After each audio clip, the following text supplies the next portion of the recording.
Hey guys, so today we'll be showing how to install a Suya Garage CVT shift lever.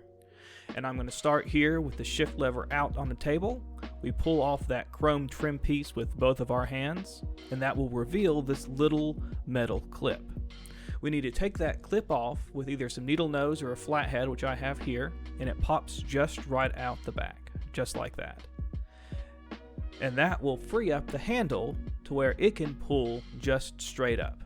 And now that chrome trim piece and the clip come off, set that clip aside. You won't need it, but it's always good to have a spare.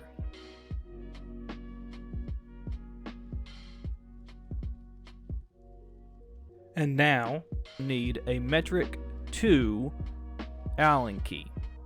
Now we can slot that lockout on the metal shaft, press it all the way down with the shift lever, and then pull up all the way you can on the lockout.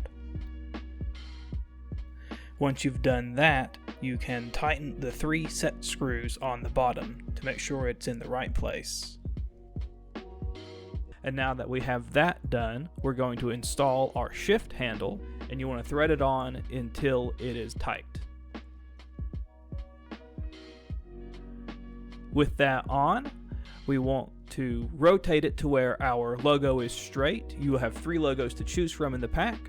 Once you get it straight, you can tighten the 3 middle set screws to make sure that it stays in the right orientation.